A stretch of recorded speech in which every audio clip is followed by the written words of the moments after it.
نحمده ونصلی علی رسولہ الکریم اما بعد فاعوذ باللہ من الشیطان الرجیم بسم اللہ الرحمن الرحیم۔ روشنی سب کے لیے میرے چینل میں آپ کو خوش آمدید۔ عزیزان گرامی، بہت ہی پیارا قصہ ہم اس وقت ایک دوسرے کے ساتھ شیئر کر رہے ہیں حضرت موسیٰ علیہ السلام کا۔ حضرت موسیٰ علیہ السلام نے چونکہ بنی اسرائیل کے ساتھ بہت زیادہ ٹائم گزارا تو اس لیے ان کا قصہ کافی طویل ہے اور ان کے ساتھ بہت سارے مسئلے مسائل آتے رہے۔ سب سے زیادہ عذاب بنی اسرائیل پہ حضرت موسیٰ علیہ السلام کے زمانے میں ہوا۔ بنی اسرائیل قوم شروع سے نافرمان تھی، انہوں نے بہت غلط کام کیے اور ان پہ عذاب بھی مختلف قسم کے آتے رہے۔ آخری مرتبہ جب انہوں نے ایک دوسرے کو قتل کیا، بچڑے کے جو انہوں نے خدا بنا کر اس کی پوجا شروع کی تھی، تو اللہ کے حکم سے ان کو حکم ہوا کہ ان کی توبہ جبھی قبول ہوگی جب یہ ایک دوسرے کو ختم کریں گے۔ چنانچہ ایسا ہی ہوا۔ روایت میں آتا ہے کہ 70,000 مرد اور عورت جنہوں نے ایک دوسرے کو خود قتل کیا، بھائی نے بھائی کو مارا، باپ نے بیٹے کو مارا، بیٹے نے باپ کو مارا، چنانچہ اس طرح 70,000 لوگ ختم ہوئے۔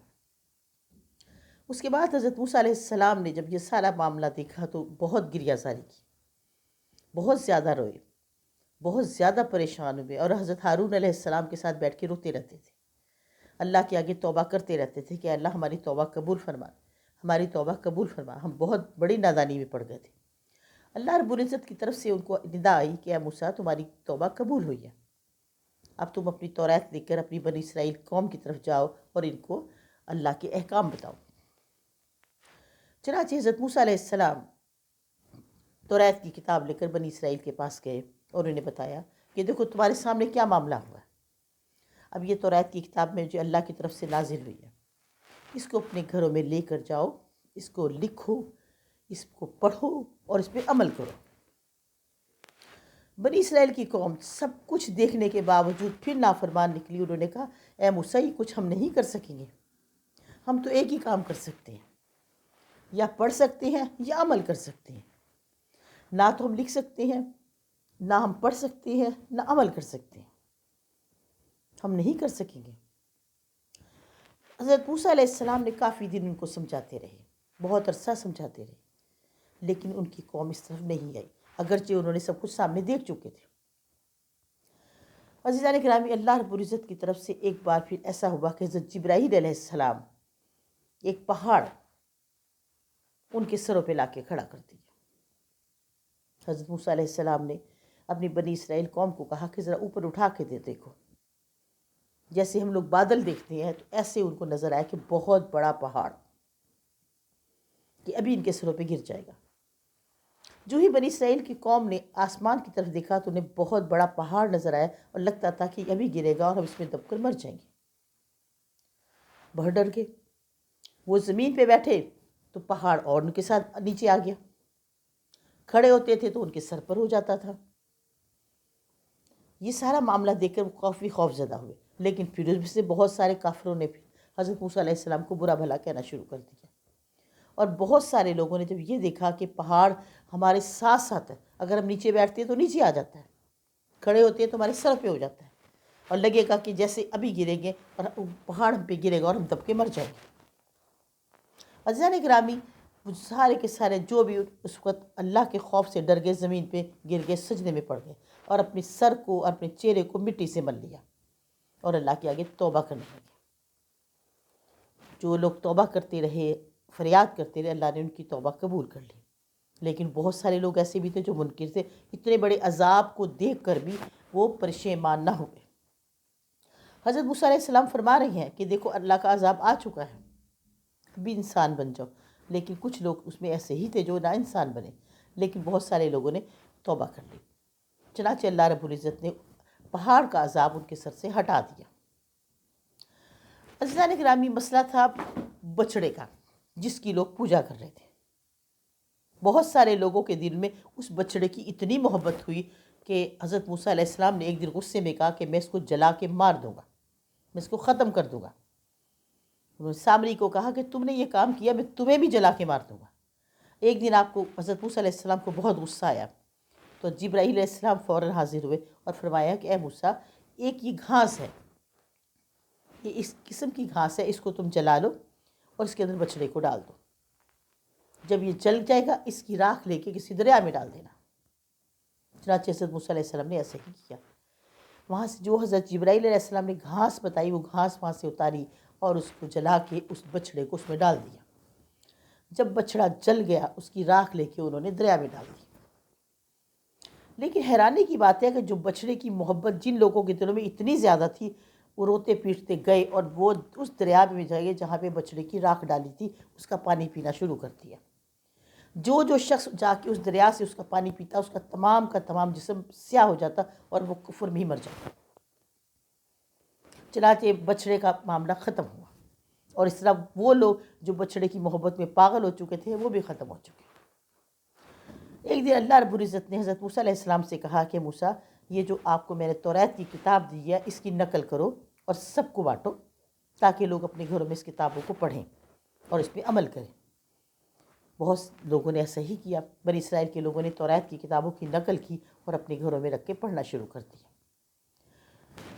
ایک بار حضرت موسیٰ علیہ السلام کو اللہ رب العزت نے فرمایا اے موسیٰ اس توریت کی کتاب کو بہت زینت کے ساتھ رکھو، بہت خوبصورتی کے ساتھ رکھو، ایسا نہ ہو کہ ان تختیوں کو تم ایسے ہی رکھ دو، اس کو زیب و زن اچھے طریقے سے اس کے اوپر غلاف چڑھا کے رکھو۔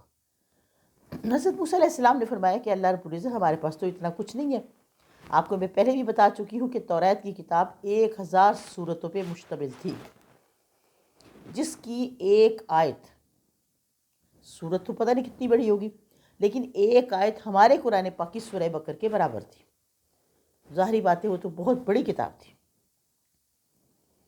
تو حضرت موسیٰ علیہ السلام نے اللہ تعالیٰ سے فرمایا کہ میرے پاس تو اتنا کچھ بھی نہیں ہے، میری قوم کے پاس اتنا کچھ نہیں ہے۔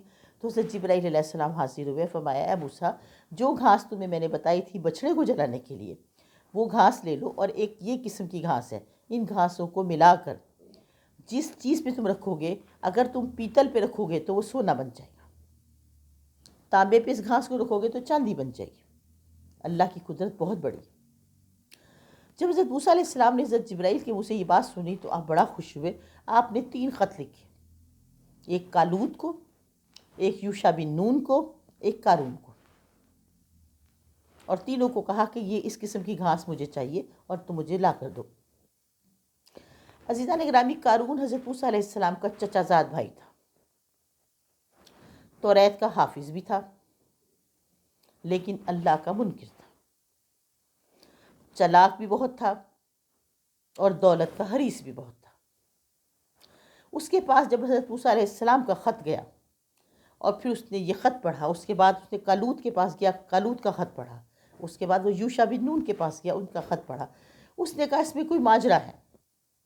چنانچہ اس نے توریت کی کتاب کھولی اور اس میں پڑھنا شروع کیا کہ مجھے کچھ اس میں سے طریقہ کار پتہ چلے۔ چنانچہ ایسا ہی ہوا، اس نے بھی طریقہ کار اس میں سے دیکھ لیا اور اندر بیٹھ کے اس 3 گھاسوں کو اکٹھا کر کے اس نے کیمیا گری سیکھ لی اور باقی گھاس حضرت موسیٰ علیہ السلام کو انہیں پہنچا دی۔ عزیزان گرامی، قارون چونکہ دولت کا بہت حریص تھا، اس نے کیمیا گری سیکھ کے اپنے گھر میں سونا بنانا شروع کر دیا، لیکن یہ خبر صرف قارون کو ہی پتا تھا کہ وہ کیا، اس نے اس قدر مال دولت جمع کی، اتنی مال و دولت جمع کی، لیکن نہ وہ زکوٰۃ دیتا تھا، نہ وہ خیرات دیتا تھا، نہ اللہ کے نام پہ کوئی پیسہ لٹاتا تھا۔ جب اس بات کا پتہ حضرت موسیٰ علیہ السلام کو پتہ چلا، انہوں نے قارون کو بلایا اور اس پہ کہا تمہارے پہ واجب ہے، تم اتنا سونا اکٹھا کر رہے ہو، اتنے برتن بھی سونے کی ہے، تمہاری ہر چیز سونے کی ہے، تو تم اس میں سے زکوٰۃ خیرات دیا کرو۔ قارون نے کہا کہ نہ تو یہ خزانہ تو نے مجھے دیا ہے، نہ تیرے خدا نے مجھے دیا ہے، یہ میری اپنی محنت کا ہے، میں کیوں دوں کسی کو۔ چنانچہ حضرت موسیٰ علیہ السلام نے پھر بہت سمجھایا کہ قارون مجھے پتہ چلا ہے کہ تو نے بہت اندر ہی اندر سونا جمع کرنا شروع کر دیا۔ قارون نے کہا موسیٰ تو میرے معاملے میں نہ پڑھ۔ روایت میں آتا ہے کہ حضرت موسیٰ علیہ السلام نے اس کو سمجھانے کی ہر طرح کوشش کی۔ قارون کے خزانے کا یہ عالم تھا کہ اس کو 70 آدمی وہ آدمی جو بہت زور آور تھے، جو ایک پہلوان ٹائپ تھے، اس کے خزانے کی چابی اٹھاتے تھے، اور اتنا وزن تھا جیسے 70 اونٹوں کے برابر ہے، 70 اونٹوں کے برابر اس کے خزانے کی چابیوں کا وزن تھا۔ جو کہ اس کے مزدور اٹھاتے تھے اور تھک جاتے تھے۔ حضرت موسیٰ علیہ السلام نے قارون کو بلایا کہ اگر تو اللہ کے نام کی زکوٰۃ دے گا تو تجھے بہت کچھ ملے گا۔ اس نے کہا مجھے کیا ملے گا؟ کہ جنت ملے گی۔ میں نے جنت کو کیا کرنا ہے؟ قارون نے جواب دیا، میں تو گھر میں جنت بنا لوں گا، اس دنیا میں جنت بنا لوں گا۔ قارون کو پھر سمجھایا کہ یہ اللہ ہی کا مال ہے، اللہ ہی کے پاس واپس جانا ہے۔ تم نے دیکھا نہیں کیسے کیسے عذاب آئے اور دنیا کیسے کیسے ختم ہوئی، تمہارا بھی وقت آ جائے گا، چنانچہ تم زکوٰۃ خیرات دینا شروع کرو۔ قارون نے کہا کہ یہ میں کبھی نہیں کروں گا، میں کسی کو کچھ نہیں دوں گا۔ چنانچہ وہاں سے اٹھ کر اس نے اپنے لیے کتنا شاندار عالی شان محل بنایا کہ دیکھنے کے قابل تھا۔ اس کی دیواریں، اس کی چھتیں سونے اور چاندی کی بنی ہوئی تھی، عالی شان محل تھا، اس کے چاروں طرف برج لگے ہوئے تھے، کوئی انسان تو کیا ایک پرندہ بھی وہاں نہیں پھڑک سکتا تھا۔ ایک دن کا ذکر ہے کہ حضرت موسیٰ علیہ السلام باہر لوگوں کو واعظ دے رہے تھے، بیان کر رہے تھے۔ قارون نے اپنی بیوی کو بہت قیمتی جو کہ سونے اور چاندی کی تاروں سے بنا ہوا لباس تھا اس کو پہنا کے 1000 لونڈیوں کے ساتھ سیر کرنے کے لیے نکلا۔ خود بھی اس نے ہیرے اور جواہرات کا بہت بڑا تاج اپنے سر پہ رکھا، اور وہ تاج اس قسم کا بنا ہوا تھا کہ اس پہ سورج کی گرمی نہیں پہنچ سکتی تھی۔ جب وہ اتنے فخر کے ساتھ باہر نکلا تو بہت سارے بنی اسرائیل کے لوگ دیکھ کے حرص میں مبتلا ہو گئے اور کہنے لگے کہ اس کے پاس اتنا خزانہ، اتنی دولت، کاش ہمارے پاس بھی ہوتی۔ حضرت موسیٰ علیہ السلام کو یہ چیز دیکھ کر بہت دکھ ہوا کہ لوگوں کے دلوں میں اور دولت کی حرص ڈالتا جانا۔ انہوں نے پھر قارون کو بلایا کہ قارون تمہاری حرکتیں اچھی نہیں ہیں، تم میرے چچا زاد ہو، میں بار بار تمہیں سمجھا رہا ہوں اللہ کے عذاب سے، لیکن قارون کسی طرح نہ مانا۔ قارون نے کہا کہ یہ تو پھر اب مجھے تنگ ہی کرنے لگے گا، اس کے ساتھ میں ایسا نہ کروں کہ میں کوئی ایسا کام کروں جس سے حضرت موسیٰ علیہ السلام معاذ اللہ ذلیل اور خوار ہو جائیں۔ چنانچہ اس نے بنی اسرائیل کی ایک عورت کو، بدکار عورت کو بلایا اور اس کو بہت سارا مال دے کے کہا کہ کل حضرت موسیٰ علیہ السلام نے ایک میدان میں بہت بڑا بیان دینا ہے اور تم نے جا کے حضرت موسیٰ علیہ السلام کے بارے میں بہت غلط باتیں کرنی ہیں، معاذ اللہ ان کے بارے میں بہت تم نے غلط ان کو پیش کرنا ہے۔ وہ عورت مان گئی پیسے کے لالچ میں۔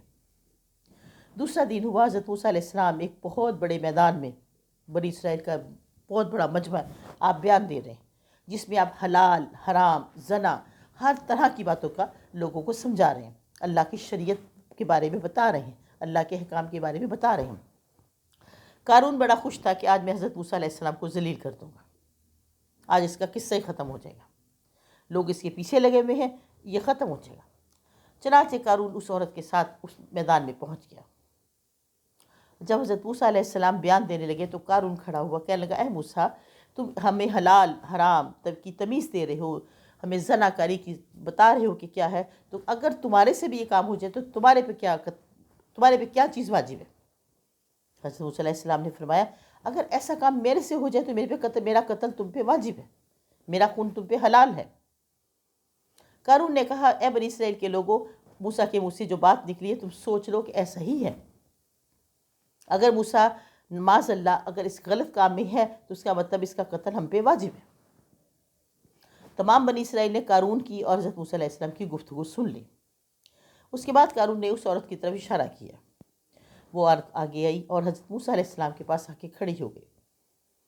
اللہ رب العزت کا شان دیکھیں، جیسے ہی وہ حضرت موسیٰ علیہ السلام کے بارے میں غلط لفظ بولنے لگی، اس کے دل پہ اللہ رب العزت نے ایسی مہر لگا دی کہ اس کے منہ سے ہر بات سچ نکلنے لگی۔ اس نے کہا بنی اسرائیل کے لوگوں، حضرت موسیٰ علیہ السلام بہت سچے انسان ہیں، اللہ کے پیغمبر ہیں، اللہ کے کلیم اللہ ہیں، ان کی ہر بات صحیح ہے اور میں ان کی رسالت پہ بھی ایمان لائی ہوں، اور مجھے قارون نے ان کے بارے میں غلط باتیں کرنے کے لیے کہا لیکن میرے اللہ نے مجھے بچا لیا۔ مجھے قارون نے کہا تھا اور مجھے دولت دی تھی، میں اس کے لالچ میں آ گئی تھی، لیکن اللہ رب العزت نے میرے دل میں سچائی ڈال دی۔ حضرت موسیٰ علیہ السلام ایک اللہ کے بہت بڑے پیغمبر ہیں، ان کی ہر بات سچائی ہے۔ مجھے قارون کی وجہ سے ضلالت کا سامنا کرنا پڑتا اگر میں ان کے اوپر تہمت لگا دیتی۔ مجھے قارون نے تہمت لگانے کو کہا تھا، ان پہ افترا لگانے کو کہا تھا۔ قارون نے جب اس عورت کے منہ سے یہ باتیں سنی اس کو طیش میں آ گیا، اور جب حضرت موسیٰ علیہ السلام نے اس عورت کے منہ سے باتیں سنی تو آپ کا یہ حال ہوا کہ آپ بے ہوش ہو کے ممبر سے گر پڑے۔ جب آپ کو ہوش آیا تو آپ نے قارون کو بلایا کہ تم نے اتنی بڑی تہمت مجھ پہ کیوں لگوائی؟ قارون نے کہا کہ تم میرے معاملات میں ٹانگ اڑا رہے ہو، تم میرے مالوں کی دولت کی طرف نظر رکھتے ہو۔ اسی وقت اللہ رب العزت نے حضرت جبرائیل علیہ السلام کو حکم دیا کہ جا کے کہہ دو موسیٰ میں نے زمین تیرے تابع کر دی ہے، جو تیرا دل چاہتا ہے تو اس کو سزا دے، اب یہ سزا کا مستحق ہو گیا ہے۔ چنانچہ حضرت موسیٰ علیہ السلام کو غیظ و غضب آ گیا، انہوں نے کہا قارون اب تیری خیر نہیں۔